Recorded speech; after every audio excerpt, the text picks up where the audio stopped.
نحمدہ نصلی علی رسولہ الکریم اما بعد فاعوذ باللہ من الشیطان الرجیم بسم اللہ الرحمن الرحیم رب اشرح لی صدری ویسر لی امری واحلل عقدۃ من لسانی یفقہوا قولی رب یسر ولا تعسر وتمم بالخیر اللہم فقہنا فی الدین سورۃ البقرہ آیت نمبر 264 لفظی ترجمہ روٹ ورڈ اور تفسیر۔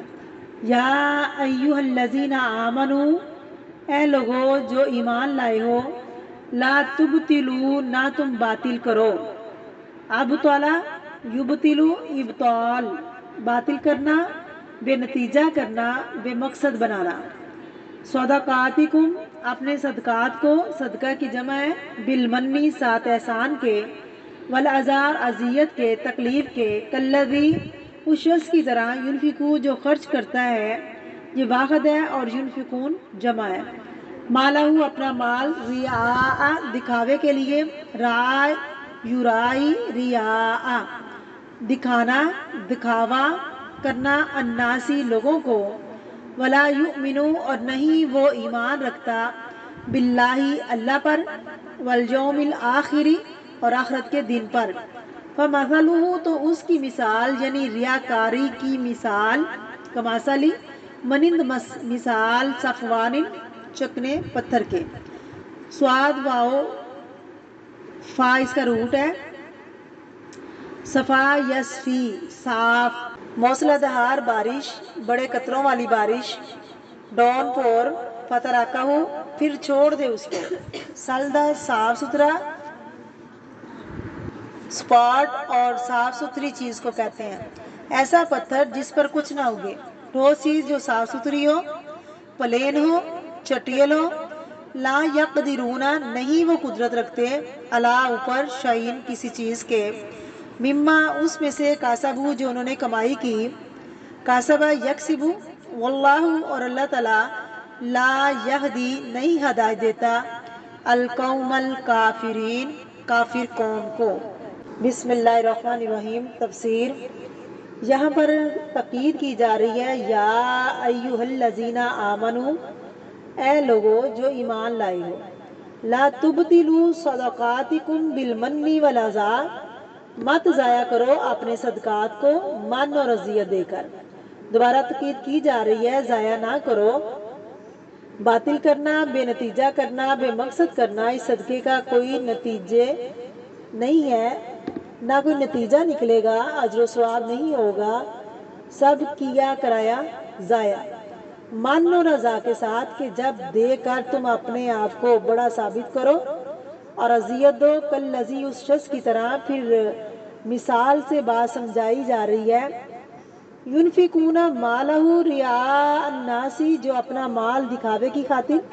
خرچ کرے، دکھانے کے لیے خرچ کرے، یہ دکھاوا منافق کی صفت ہے کہ وہ اللہ کے راستے میں خرچ کرتے ہیں تو دکھاوا کرتے ہیں، کالذی سے مراد منافق ہے، منافقوں کی طرح کا خرچ کرنا تو نہ کرو، جو اپنے مال دکھاوے اور نمائش کے لیے خرچ کرتے ہیں، ولا یؤمن باللہ والیوم الآخر، اور اللہ اور یوم آخرت پر ایمان ہی نہیں رکھتے، یہ منافق ہیں جن کا ایمان کوئی نہیں لیکن مجبوراً خرچ کرتے ہیں، اور مقصد ان کا شہرت اور دنیاوی فائدہ ہوتا ہے۔ فمثلہ، تو مثال ان کی، کمثل صفوان، ریاکاری کی مثال کیسے ہے؟ ریاکاری میں ایک چٹیل پتھر کی طرح، چٹیان کی طرح، علیہ تراب، اس پر مٹی پڑی ہوئی ہے، پتھر کے اوپر مٹی پڑی رہے، یوں لگتا ہے جیسے زمین بن گئی، اس میں کچھ نہ کچھ اگ بھی آتا ہے عارضی طور پر، علیہ تراب، جس پر کچھ مٹی بھی ہے، فاصابہ وابل، پھر پہنچے اس کو تیز بارش، پتھر تھا، اس پر مٹی پڑتی رہی، جم گئی، اس میں کچھ نہ کچھ اگ آیا، اتنے میں موسم بدلا، تیز بارش ہوئی، فتراکہ سلدا، تو بارش نے اس کو ایسے بنا دیا جیسے پہلے تھا چٹیل، کچھ بھی نہیں ٹھہرا، مٹی بھی گئی، جو اگا اس پر وہ بھی سارا کچھ ساتھ ہی بہہ گیا، کہ میں بہت نیکی کرنے والا ہوں۔ ان باتوں سے بچنا چاہیے جو ایمان کے منافی ہے۔ ریاکاری کا عمل ایسے ہے جیسے کوئی ایسا کپڑا پہنے کہ اس کے نیچے سے سب کچھ نظر آ رہا ہو۔ دکھاوے والا کام انسان کی اصلیت کو ظاہر کرتا ہے کہ وہ اندر سے کیا ہے۔ جو اللہ کے لیے دیتا ہے اس پر کچھ بھی گزر جائے وہ منہ سے ایک لفظ بھی نہیں نکالتا، لیکن جو لوگوں کو دکھانے کے لیے نیکی کر رہا ہوتا ہے، لوگ اس کو کچھ کہہ دیں تو فوراً وہ اپنا سارا کچھ کھول دیتا ہے۔ میں نے یہ بھی کیا کیونکہ وہ انسیکیور ہو جاتا ہے کہ میں اپنا اتنا روب جمانا۔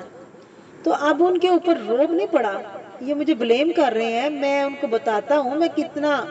میں نے کیا کیا۔ وہ رسید نکالتا ہے اور کہتا ہے دیکھو میں نے کیا نہیں کیا، سارے ثبوت پیش کرنے لگتا ہے۔ اب من بھی ہو، عذاب بھی اور ریاکاری بھی، تو سب گڑبڑ ہو گئی، سب صفائی ہو گئی۔ اللہ کہہ رہے ہیں ایسا نہ کرنا، سوچ سمجھ کر عقل سے زندگی گزارو۔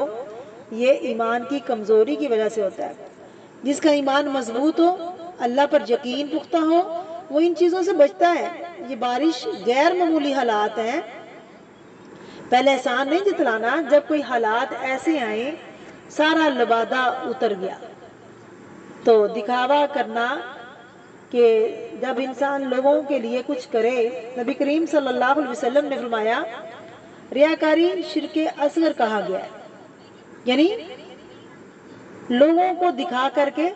کچھ دینا۔ نبی کریم صلی اللہ علیہ وسلم نے فرمایا، اللہ تعالیٰ فرماتے ہیں میں سب شریکوں سے زیادہ غنی ہوں، شرک سے جس نے کوئی عمل کیا میرے ساتھ اوروں کو شریک کر لیا تو میں نے اس کو بھی چھوڑ دیا اور اس کے عمل کو بھی چھوڑ دیا، یعنی قیامت کے دن میرے پاس اس کے لیے کوئی اجر نہیں ہوگا، کیونکہ اس نے اجر میرے لیے کیا ہی نہیں تھا۔ جس کے لیے کیا تھا انہیں سے جا کر کے اجر لے اور ان کے پاس اپنے لیے کچھ نہیں ہے۔ جو لوگوں کی خوشی کی خاطر روب جتانے اور لوگوں میں بڑا بننے کے لیے خرچ کرتا ہے، قیامت کے دن اللہ کے ہاں اسے کچھ نہ ملے گا۔ اللہ تعالیٰ ایسے عمل کو ریجیکٹ کر دیتا ہے۔ حدیث شریف میں آتا ہے کچھ لوگ ایسے ہوں گے جن کے پاس تمامہ کے پہاڑوں برابر نیکیاں ہوں گی، لیکن اللہ انہیں لا کر غبار بنا کر اڑا دے گا، کیونکہ ان کی نیکی درست نہیں تھی، انہوں نے دکھاوے کے لیے سب کچھ کیا تھا۔ جو صدقہ اللہ کی خاطر نہ ہوا اسے اللہ قبول نہیں کرتا، کیونکہ وہ اس کے لیے ہے ہی نہیں، وہ کسی اور کے لیے تھا۔ ریاکاری سے صدقے کا ثواب ضائع ہو جاتا ہے، کیونکہ اس سے دینے والے کو کچھ فائدے نہیں ہوتے۔ اسی طرح تم احسان کے لیے اپنے اجر کو ضائع نہ کرو۔ یہ تین چیزیں صدقات کو ضائع کرنے کا باعث ہے، سبب بنتی ہیں تین چیزیں کہ اجر کو ضائع کر دے۔ نمبر 1 من، نمبر 2 عزا، نمبر 3 ریا۔ نمبر 1 احسان جتانا، دکھ پہنچانا،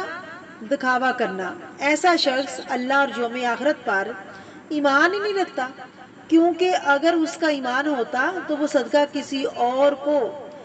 دکھانے کی بجائے اللہ کی خاطر خرچ کرتا، اور دنیا میں جو حقیر ہے، چند دن کی زندگی ہے، اس کے فائدے کے حاصل کرنے کے لیے نہ کرتا، آخرت کے فائدے کے لیے کرتا، اپنی نیت کو درست کر لیتا۔ اس سے یہ پتہ چلتا ہے جو دکھاوا کرتا ہے اس کا ایمان ہی درست نہیں ہے، ایمان کمزور ہے، کیونکہ اگر اس کا ایمان درست ہوتا، مضبوط ہوتا تو وہ کبھی بھی ایسا نہ کرتا، تو اللہ کو چھوڑ کر دوسروں کی طرف مائل نہ ہوتا، اور اسی طرح آخرت کو چھوڑ کر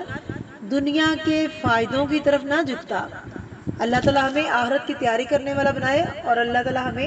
نیکیوں کو سنبھالنے والا بنائے۔ آمین۔ وآخر دعوانا ان الحمد للہ رب العالمین۔